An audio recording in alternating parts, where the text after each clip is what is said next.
कोई लगा दे, तिलक लगा दिया। संन्यास में भी तो परमहंस अवस्था जो है उसमें यही बताया गया, वहां कोई चिन्ह नहीं, इसको कहते हैं अलिंग।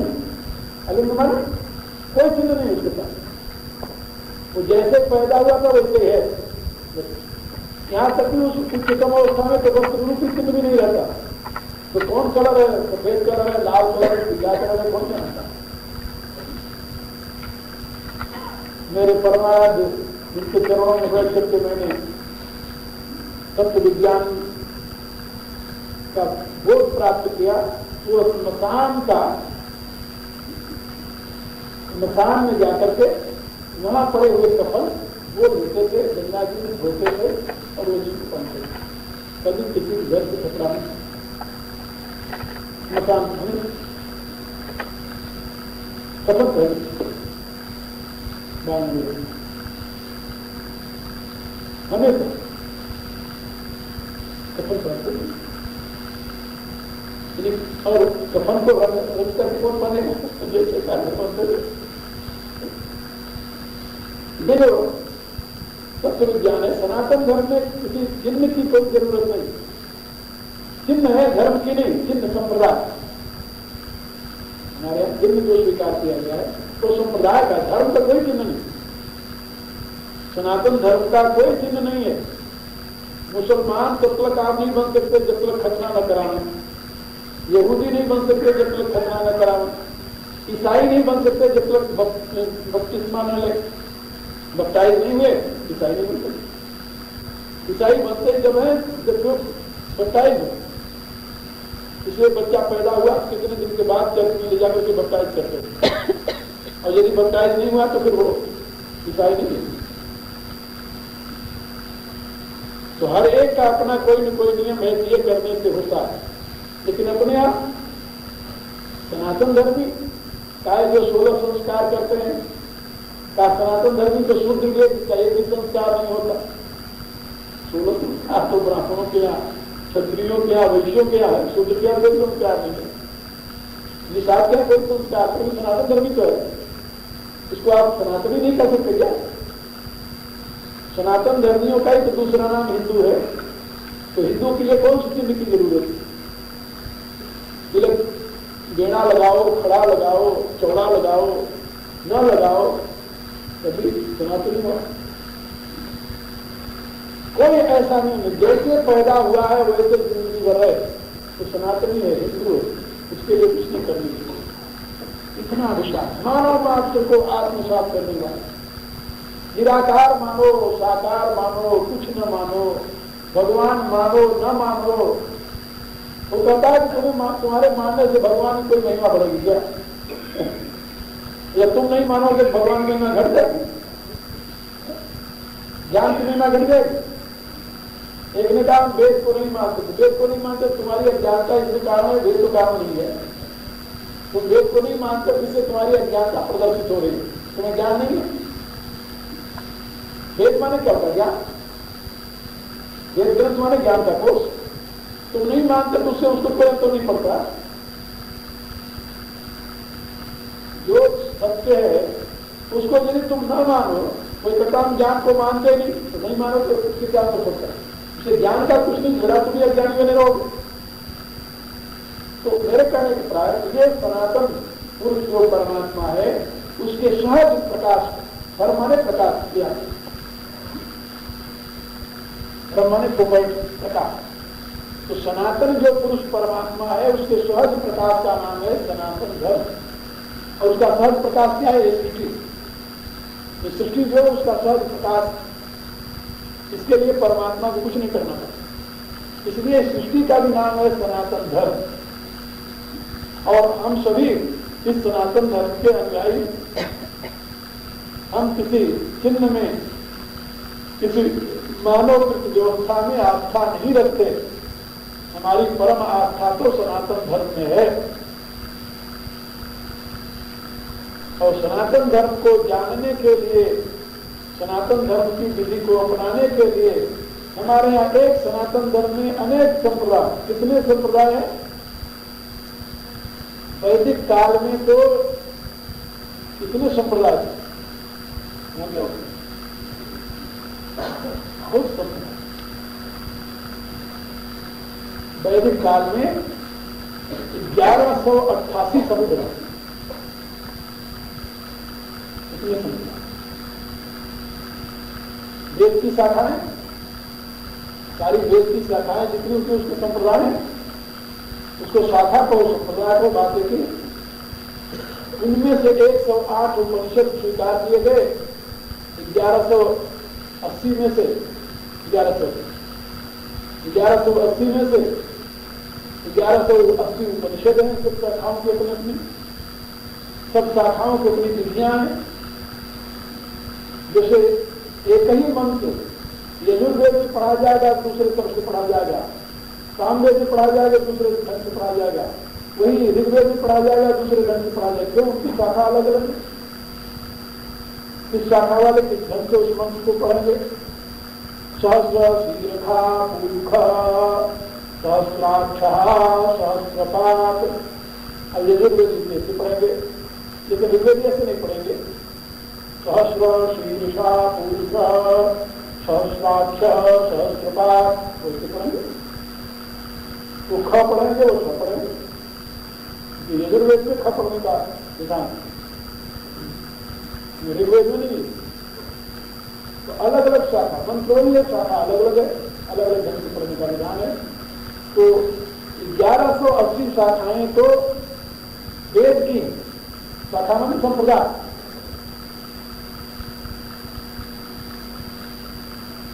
और वो तो सब समझ गए, जैसे वेद समझ गया तो सारे समझ गए। अब तो दिन वेद की शाखा कोई ऐसा नहीं रहा, शाखाएं तो नहीं है समझ हुई, लेकिन उनका विस्तार नहीं रहा। तो मैं आपको ये बता रहा था कि हमारे यहाँ संप्रदाय अलग है, हर एक। हम सब सनातनी हैं, उसमें शैव भी है, वैष्णव भी है, शाक्त भी है, गणपत्य है, शौर्य है, ये सब उसमें है। कौन? सनातनी। परमात्मा के भिन्न भिन्न विभूतियों के नाते भिन्न भिन्न संप्रदाय का आविर्भाव हुआ। तो संप्रदाय में मूल कारण कौन है? विभूति। धर्म में मूल कारण कौन है? धर्मी, स्वयं परमात्मा। और संप्रदाय में कौन कारण है? विभूति। हम राम के पुजारी हुए तो हम रामायण हो गए, और कोई कृष्ण का पुजारी हुआ तो काश्मीर बन गया, कोई नारायण का पुजारी हो गया, कोई शिव का पुजारी हो गया, नारायण का पुजारी हुआ तो वैष्णव बन गया, नारायणी धर्म को पालन करने वाला वैष्णव कहा जाता है। शिव का पुजारी शैव कहा जाने लगा। अब शैव में भी वीर शैव अलग है, पाशुपत अलग है, कौल अलग है, अलग अलग है सब शैव। पंच शैव है, 5 संप्रदाय है शैवों के। वैष्णवों के भी ऐसे 5 संप्रदाय हैं। श्री संप्रदाय, माधव संप्रदाय, गौरी और वो करके उसमें ये संप्रदाय क्यों बने? आचार्यों की अभिव्यक्ति। श्रीमन नारायण के शंख चक्र गदा पद्म और स्वयं शेष, तो शेष भी भगवान की महिमा का गान करते हैं। तो शेष के अवतार हुए, उन्होंने अपना संप्रदाय चलाया। सुदर्शन के अवतार हुए, गदा के अवतार हुए और शंख के अवतार हुए। तो सुदर्शन के अवतार निम्बार्क संप्रदाय के जिन्होंने वो सुदर्शन को अपना आदि गुरु मानते हैं। तो सुदर्शन भगवान का सुदर्शन के इसी रूप से माधव संप्रदाय वाले जो हैं वो गदा को मानते हैं। गदा अवतार लेकर के माधवाचार्य के रूप में। इसी संप्रदाय के लोग शंख को मानते हैं। कोई संप्रदाय के लोग शेष को मानते हैं। जैसे रामानु संप्रदाय तो शेष चलाए। भगवती श्री ने शेषनाग को उपदेश दिया तो शेषनाग ये अनुज बने, रामानुज बने, उनके चला। तो अलग अलग करके इस प्रकार के संप्रदाय बने, लेकिन सारे संप्रदाय मिलकर के एक सनातन तत्व की खोज करते हैं और सनातन पुरुष की आराधना करते हैं और सनातन धर्म का अनुकरण करते हैं। सनातन पुरुष परमात्मा है, उसका सनातन ज्ञान वेद है। सनातन पुरुष को परमात्मा, उसके सनातन ज्ञान का नाम है वेद। जो ब्रह्मांड जगत पूर्व लोक वेदांत प्रणोदित। तो सनातन पुरुष का सनातन ज्ञान जो वेद है उसका अनुकरण करना सनातन धर्म। सनातन धर्म का अनुकरण करना है और वेद के जितनी शाखाएं हैं उतने प्रकार के संप्रदाय। इसीलिए आप लोगों ने देखा होगा कि सनातन धर्म में विशिष्टता यह है कि यहाँ एक कोई दूसरे संप्रदाय से बिना नहीं करता। पहले था लेकिन उसमें कारण अज्ञानी आचार्य, अज्ञानी तो परमाचार्य जो थे उनके प्रवर्तक होते पूर्ण करते थे उड़ा नहीं। लेकिन बाद में जो आए अहंकारी, जिन्होंने साधना की नहीं, केवल उस संप्रदाय के अनुयायी बनकर गद्दी पर बैठ गए, तो उनके अज्ञान बच इस प्रकार का। चल मैं गुजरात में गया एक बार, वहाँ नारायण हरि करूँ, मुझे किसी ने रोटी नहीं दी। कई दिन तक पैसे में रखता नहीं था, कई दिन तक हम ऐसे भूखे ढूंढते रहे। नारायण हरि कर भी जाओ तो रोटी नहीं देता सन्यासी को। जो स्वार्थ होते भी देता सन्यासी खड़ा है, रोटी नहीं देता, कपड़े मेरे लाभ वहां पे सन्यासी को रोटी देता ही नहीं। तो मैं देखा कोई सन्यासी को रोटी नहीं देता। 2-3 दिन बीत गए, परेशान हो गया। तो मैंने एक से पूछा, भाई तुम्हारे यहाँ विद्या कलर की बात है, एक पूछा तुम्हारे यहाँ कोई इच्छा करने का रिवाज नहीं है? तो स्वामी की बात है सिद्धांत के वैष्णव का प्रभाव, उनका वैष्णव के प्रभाव में भिक्षा नहीं देते, नहीं देता। तो कहीं यहाँ वैष्णव माने बल्लभ समुदाय का प्रभाव है। बल्लभ समुदाय स्थापना होते नहीं तो शुरू से गृहस्थी है, तो बल्लभ समुदाय वाले दूसरे क्या रोटी मांगने क्यों जाएंगे?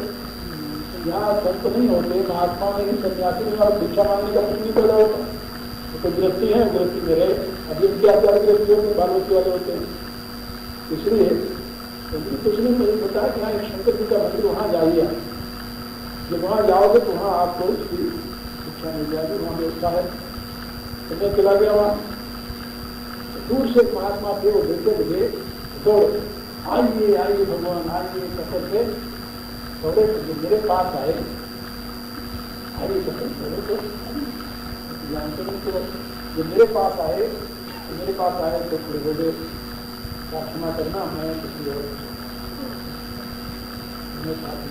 आप किसको समझे थे? मैंने सोचा कि स्वामी बावरा जी आते थे, बिल्कुल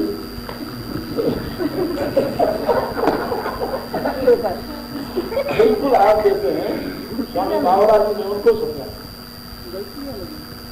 तो हम कहा बाबा जी को जानते हैं? बोला मैं उनको जानता हूँ, बहुत अच्छी बात है। उनका कभी मिले हो आप उनसे? नहीं मिला तो नहीं, हम कभी कैसे जाए? क्या मैं पंजाब का हूँ और पंजाब में मैं बठिंडा में और उत्तरों के सारा पंजाब था ना, हिसार, बठिंडा, जींद, लुधियाना, अमृतसर, क्या बोलते जलंधर, इन सारे शहरों में मैं गया हूँ। और वहाँ तो उनको लोग भगवान के ऐसा पूछते हैं, सबके घरों में मैंने चित्र देखा हूँ। तो उनका जो आप चित्र से उनको पहचान, खुद आप चित्र से जानता हूँ, वैसे कोई सौभाग्य नहीं मिला, मिले नहीं। तो कहा कि फिर आज आपको शंका कैसे हो गई कि मैं वो बावरा नहीं?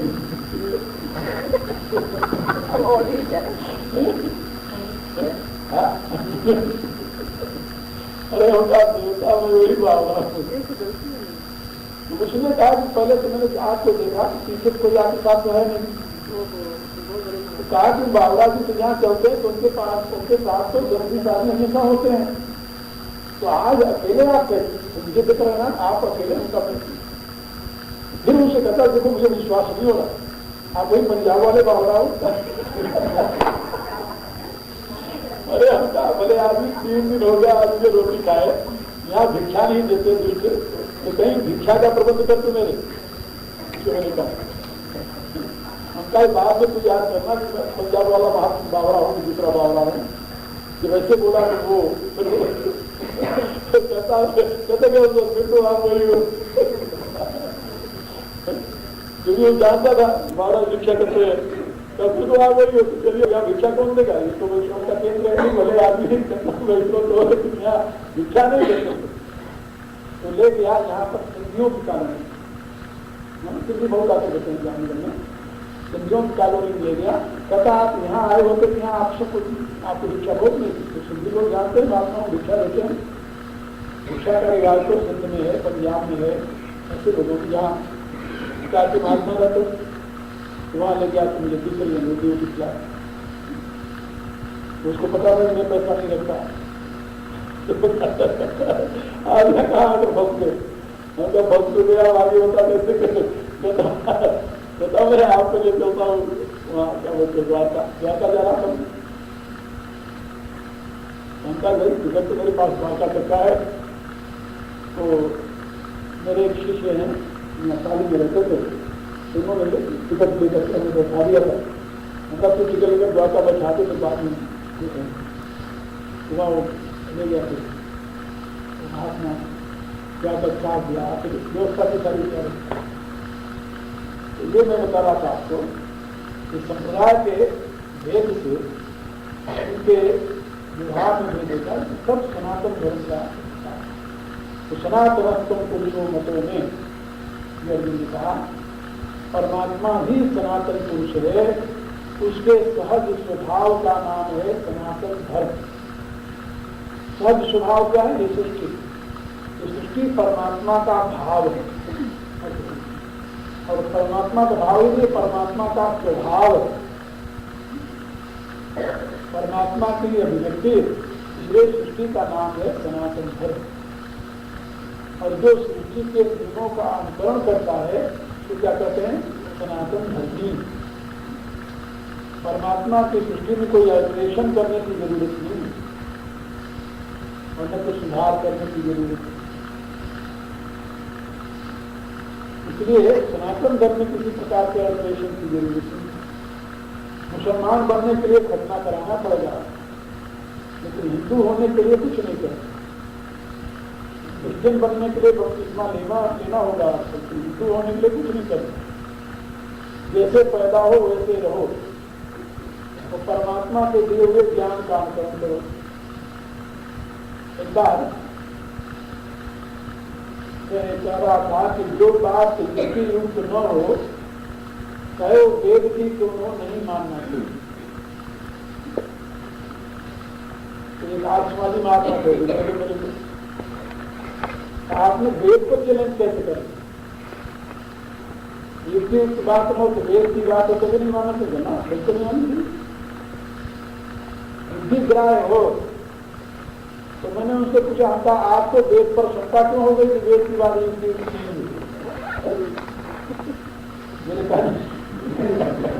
मेरे कहने का अर्थ तो आप समझते देवता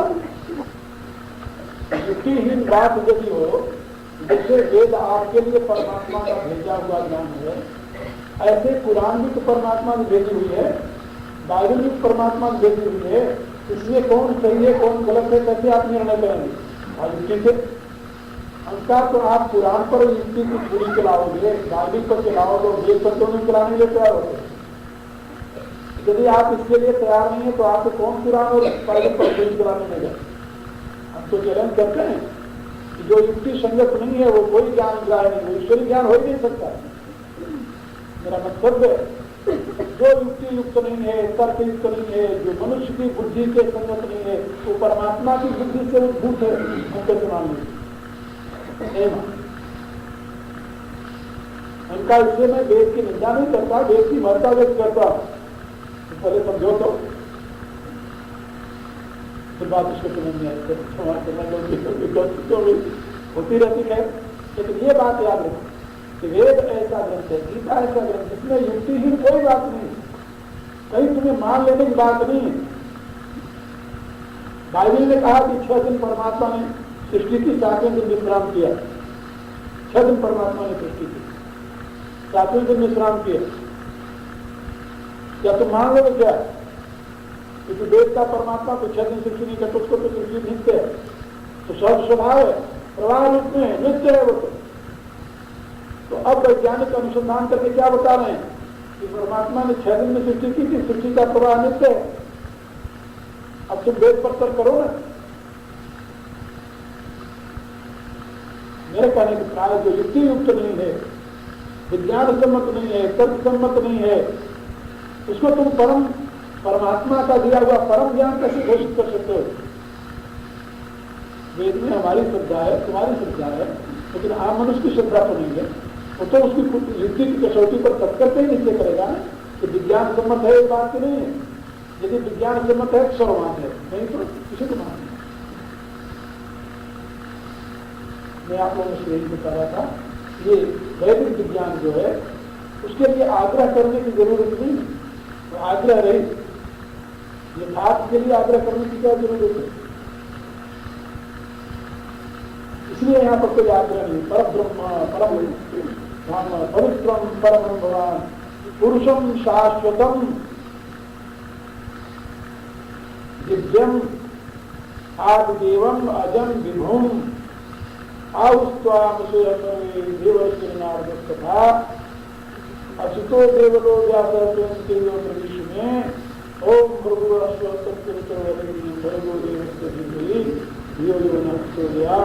ओम विश्वान ओम सर्वे सर्वे सर्वे भद्राणि पश्यन्तु मा कश्चित् स्वाहा ओम पूर्णमदः पूर्णमिदं पूर्णात् पूर्णमुदच्यते पूर्णस्य पूर्णमादाय पूर्णमेवावशिष्यते ओम शांति शांति।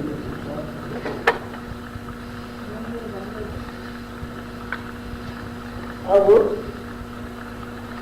आज का तो आज विलंब से शुरू हुआ था, बात भर होती रही है, इस समय भी इतनी थी और कल रात भर होते हुए कल दिन भर सोए, दिन भर और रात भी 12 बजे। भगवान की बड़ी कृपा है, नजर न लगाए आप लोग।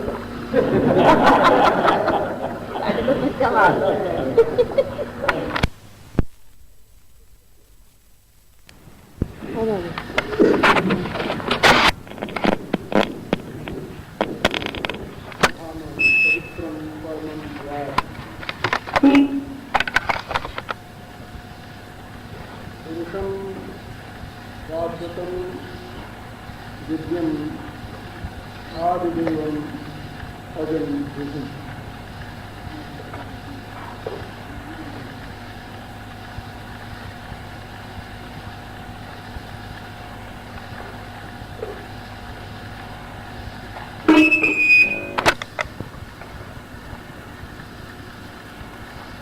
भगवान के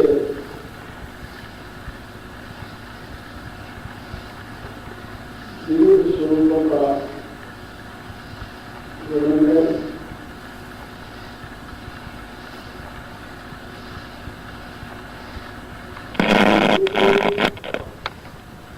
विराट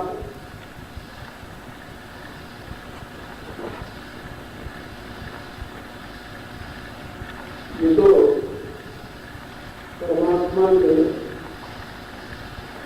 साकार स्वरूप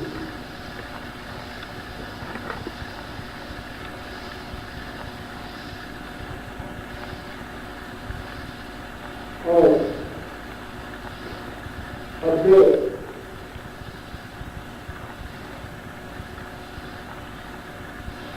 तथा परब्रह्म परमात्मा के निराकार स्वरूप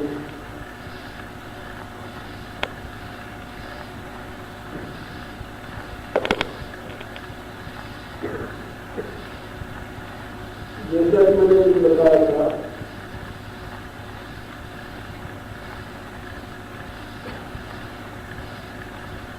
ब्रह्म के 5 स्वरूपों का वर्णन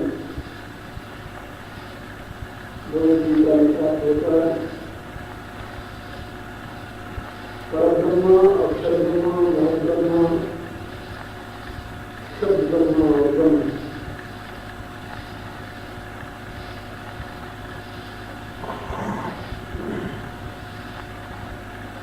उपनिषदों में भी इसी प्रकार से मुझे परमात्मा का ब्रह्म प्राप्त होता है।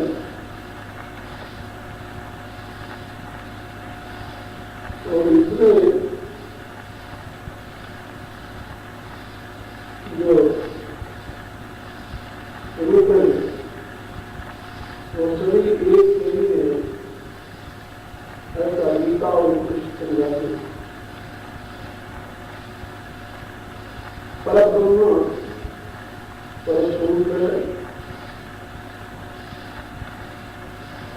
उससे पहले और कुछ नहीं है।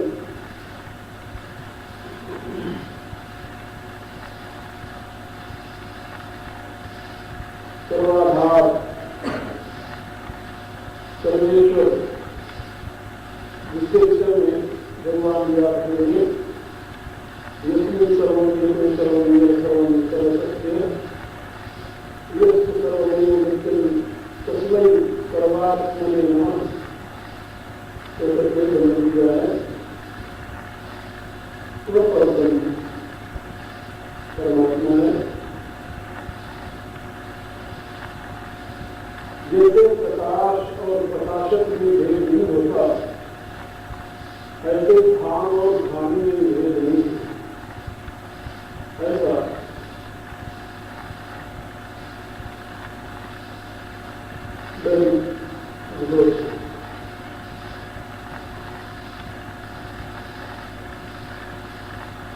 भगवान सच्चिदानंद है और उनका धाम भी सच्चिदानंद है। रामस्य नाम रूपस्य लीला धाम पराक्रम एक नित्यम सच्चिदानंद विग्रह। चारों दिव्य है और चारों सच्चिदानंद स्वरूप। इनमें कोई भेद नहीं। इनमें से किसी का भी आश्रय ले तो भगवान के आश्रय में है,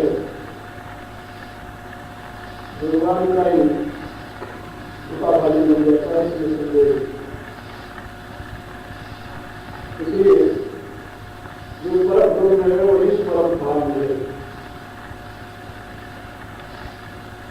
धाम सर्वम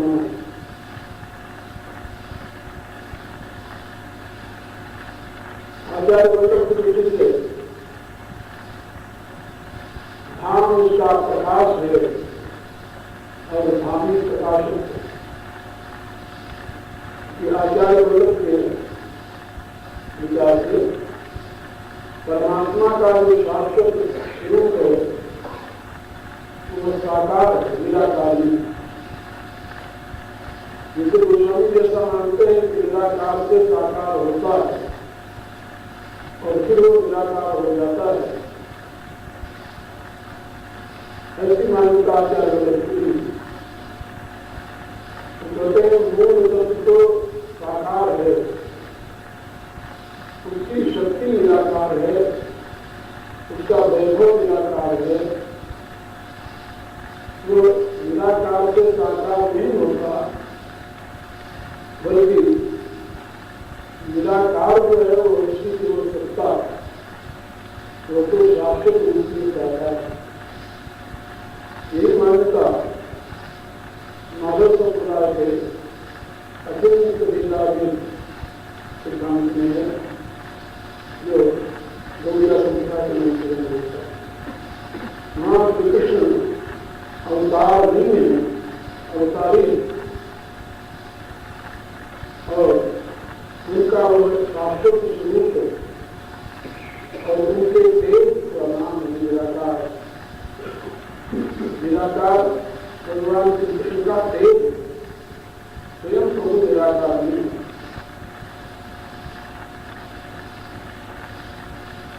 रामानुज संप्रदाय के विद्वान ने इसी प्रकार के मंत्र किया। वेद में परमात्मा के विभिन्न रूप का वर्णन और विभिन्न रूप जो है वो शाश्वत है,